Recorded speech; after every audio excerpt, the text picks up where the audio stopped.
My dad laughed, lifting his glass like he was toasting a joke I didn't get. Your sister earned everything on her own, he said. Eyes on me, unlike you.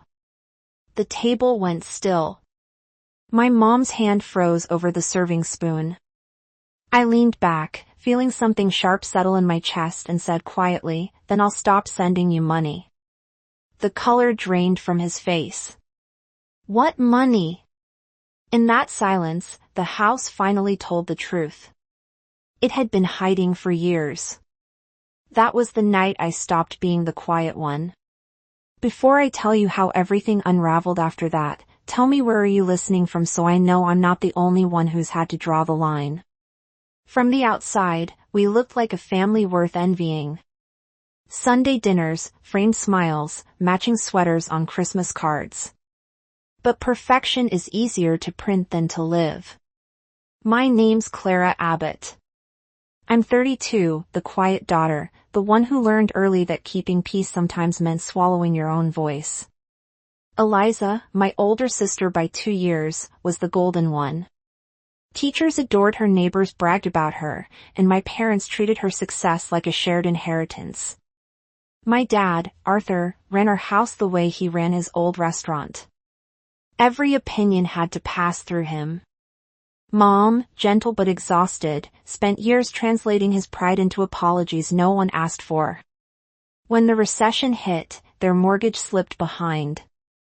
I had just started my job at an architecture firm, barely steadying myself, but I told Mom I'd help until they caught up. $5,000 a month. Quietly, responsibly. Dad refused to use online banking. He didn't trust screens with his money. So, I wired everything to Eliza's account. She promised to deliver it in cash or check. Said it made things easier. I believed her because believing her was what we all did. Over time, those transfers became routine, like paying a bill for peace. Each month, I sent the money and waited for a thank you that never came. When Dad mentioned the mortgage being under control, I felt a small warmth, thinking I'd helped. Eliza would send an occasional text handled, and that was it. Still, something always felt off. The last time I visited the house looked more tired than before. Paint peeling, the fridge humming too loudly. Mom smiled through it the way she always did. Eliza's helping us manage things, she said. I wanted to believe it. I really did. That night, while Dad turned up the volume on the evening news and Eliza scrolled through her phone, I sat at the same table I'd grown up at, staring at the family photo framed above the fireplace. 4 smiles, 1 truth missing. If I'd looked closer, maybe I'd have seen what was coming. The cracks already running through our perfect picture. Dinner that night felt like everyone before it, too polite to be real. The table was set with the good plates that only came out on holidays. Mom's rosemary chicken filled the air, the same scent I'd loved as a kid back when the silences hadn't yet learned how to bruise. Dad poured himself another glass of wine, looked around the table like a man inspecting a stage, and then smiled in Eliza's direction. Your sister really figured it out, he said proudly. She's got instinct, ambition. He looked at me when he said it, but the smile wasn't for me. I felt it like a splinter under the skin. A familiar sharp, impossible to ignore. I'm happy for her, I said, the way I'd said it my whole life. Mom nodded absently, reaching for the mashed potatoes. Her hand trembled a little. Dad chuckled, adding, all on her own, too. No handouts. The air changed. The clink of his glass against the table sounded louder than it should have. I could have smiled and let it go the way I always did. Instead, I leaned back in my chair and heard my own voice low but clear. Then I'll stop sending you money. The room froze. Even the hum of the refrigerator seemed to pause. Mom's spoon hung midair. Eliza's fork slipped and hit her plate with a dull scrape. Dad blinked once, twice before his expression broke. What money? He asked. His tone wasn't angry. It was confused. Sincere. That was the worst part. I met his eyes. The $5,000 I've been wiring to Eliza every month for you and Mom since last April. He frowned. You've been what? Mom looked at Eliza, her face draining of color. Eliza straightened in her chair, her voice brittle. She's exaggerating. There were delays. Every month I interrupted quietly. The first of each one. I have the confirmations. The silence that followed wasn't peaceful. It was surgical. It cut. Dad turned to Eliza again. We never saw a cent. Eliza's jaw tightened. You don't understand. There were expenses. Investments. What kind of investment costs $60,000 and leaves you with nothing to show? I asked. Her eyes flashed. You wouldn't get it, Clara. You never believe in anything unless it's safe. Believing in family shouldn't be unsafe, I said. Mom's eyes filled her voice, trembling. Eliza, is it true? Eliza looked away. It's complicated. The steam from the food had gone cold. I stood up, pushing my chair back slowly. Then I guess it's her problem now. Dad's hand gripped the edge of the table. He looked at Eliza again, but she wouldn't meet his eyes. And in that single breath between truth and denial, I knew the house had just changed forever. That night, the house stayed awake. Every wall seemed to breathe with us, restless and heavy. I lay in my old room, staring at the ceiling, tracing the faint glow of the plastic stars I'd stuck there when I was 16. Down the hall, voices murmured. Mom crying softly, Dad pacing, Eliza's door stayed shut. I turned on my lamp and opened my laptop. The habit was automatic now. Check the payments, the transfers, the statements.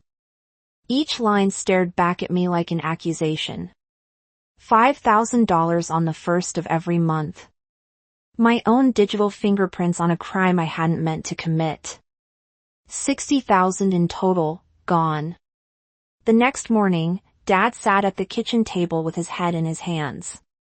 Mom stood by the window, still in her robe, coffee gone cold. She says it's tied up in something, Mom whispered. A company? A company doesn't eat mortgage payments, I said. It eats trust. Dad's jaw flexed, eyes red. We'll talk to her when she wakes up. But Eliza didn't wake up.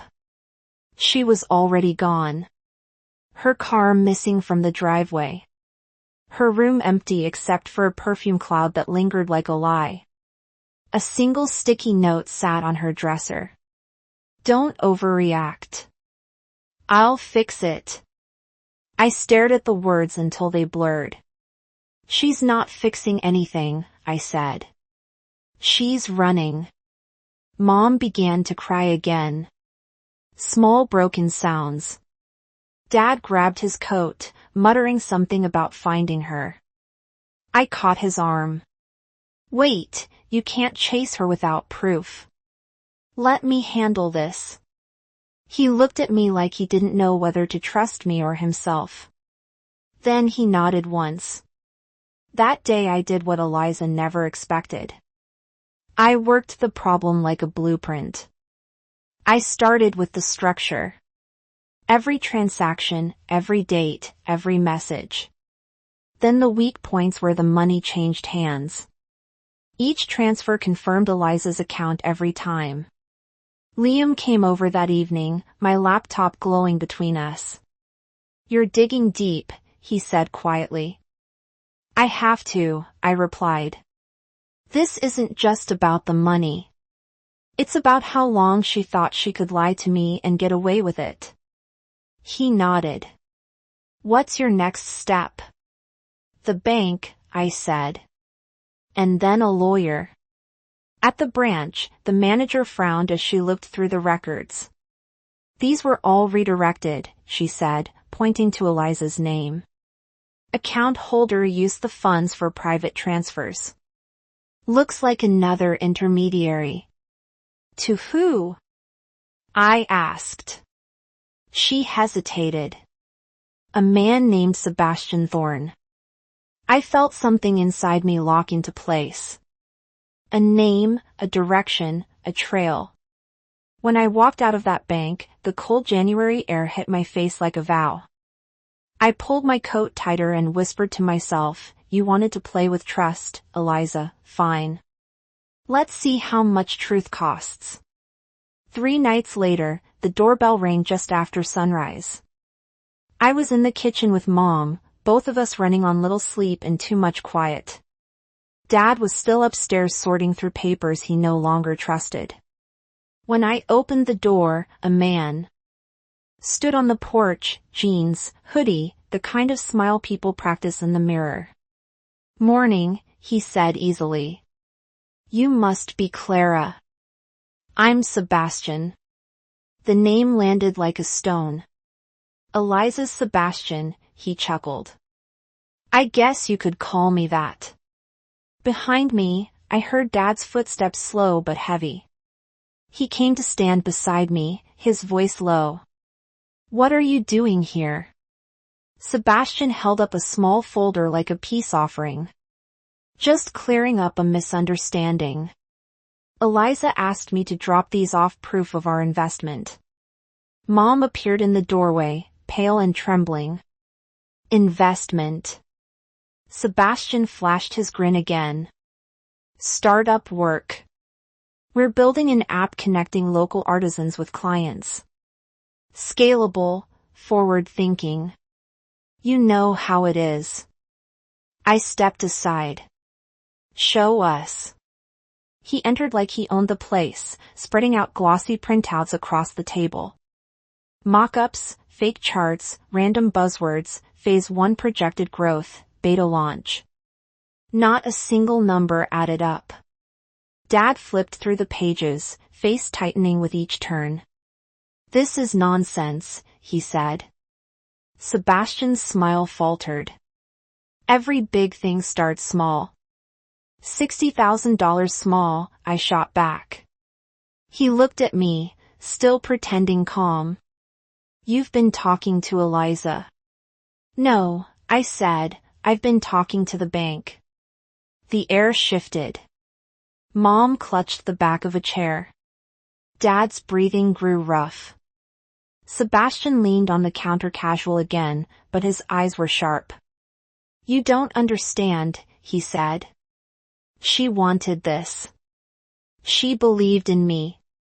And you let her believe, I said. Because it paid your rent. Before he could answer, the sound of tires crunching on gravel filled the silence. I turned to the window. Eliza's white sedan pulled into the driveway. She stepped out, sunglasses on, though the sky was gray. The door opened and there she was. Hair perfect, coat too. Expensive smile practiced. When she saw Sebastian, her expression cracked. What are you doing here? Sebastian's voice softened instantly. Babe, I told you I'd fix it. Her jaw tightened. You weren't supposed to come here. Dad's voice was quiet but deadly. You took your sister's money. You lied to us. Eliza's eyes flicked between us. It's not what you think. Then explain it, I said. Because $60,000 disappeared, the mortgage fell behind, and somehow he's driving a new car. She looked at Sebastian. You said we'd double it in a year. His shrug was careless. Plans change. Plans. Dad's fist hit the table so hard the glasses rattled. You stole from your own family. Eliza flinched, but still clung to the illusion. It's not stealing if it's an investment. We just needed time. Mom's voice broke. We skipped our payments because we trusted you. The silence afterward was the kind that swallows sound. I took a step closer to Sebastian. So, what's your real job? He smirked. I'm an entrepreneur. Funny, I said. Your last business owes back child support. His face twitched. Eliza turned toward me, shocked. What are you talking about? I pulled out my phone and showed her the messages the woman with the toddler who'd knocked on our door yesterday. She's been looking for you, Sebastian. For him. Eliza's hand went to her mouth. You lied to me. He sighed like a man tired of drama. I didn't lie. I just didn't tell you everything. That's the same thing I said. Dad moved around the table, standing toe-to-toe with him. You're leaving this house now. Sebastian's smile vanished completely. You can't stop her from seeing me. She's an adult. Eliza's voice was shaking. I'm not going anywhere with you. He reached for her arm and instinct kicked in. I stepped between them. Don't touch her. The sound of sirens grew louder outside. Sebastian froze, eyes narrowing. What did you do? Just returning the favor, I said. I called the police an hour ago. They're very interested in where the money went. He backed toward the door as flashing lights painted the walls red and blue. 2 officers entered. Sebastian Thorne, one asked. Sebastian tried to laugh. This is a mistake. But his voice broke when they cuffed him. Eliza sank into a chair, her entire body shaking. Dad leaned against the counter, pale and silent. Mom cried into her hands. As they led Sebastian out, he turned to me, his voice a whisper meant to cut. You think you've won. There's always another version of me out there. I met his eyes. Then I hope she finds someone like me, too. The door shut behind him. The house exhaled for the first time in months. 2 weeks later, the police called. They'd found evidence of multiple scams. 5 women, same story, same promises. Sebastian had pleaded guilty. The prosecutor wanted Eliza's testimony to strengthen the case. At first, she refused. I can't face him again, she whispered. You already did, I told her.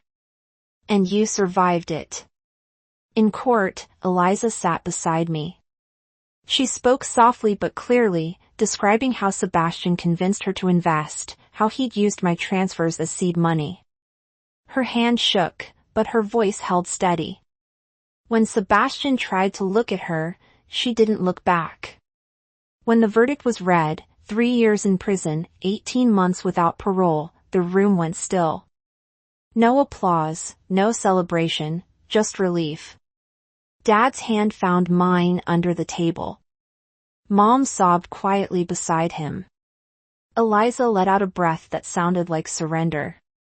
As the bailiff led Sebastian away, his last glance was met with nothing. We walked out of that courthouse into cold, bright daylight. For the first time, it didn't sting. It felt clean. Later that night, back home, I stood in the backyard holding a small box, photos, old receipts, a few notes he'd written. Eliza, she stood next to me, lighter in the shoulders than I'd ever seen her. Are you sure you want to do this? I asked. She nodded. It doesn't mean anything now. I struck the match. The flames caught curling through the paper, turning everything he'd touched into smoke. We watched it rise into the January sky until nothing was left but ash. Eliza whispered, he took so much from me. I looked at her, then made sure he never gets another inch. By spring, she'd found a small job at an office downtown. Mom tended her garden again. Dad fixed the railing on the porch he'd ignored for years. The silence that used to hurt now felt almost gentle. One afternoon, Eliza came to me with a small envelope. Inside was a photo of us as kids at the county fair missing teeth. Sticky fingers laughing like we didn't know what betrayal meant.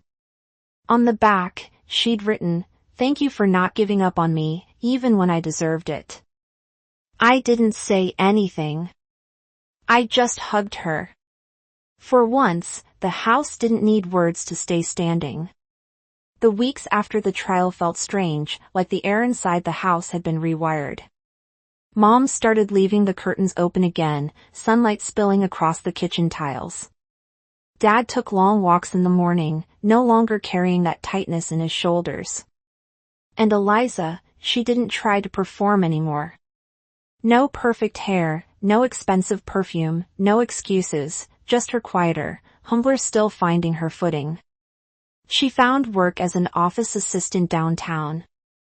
It wasn't glamorous, but she said it felt honest.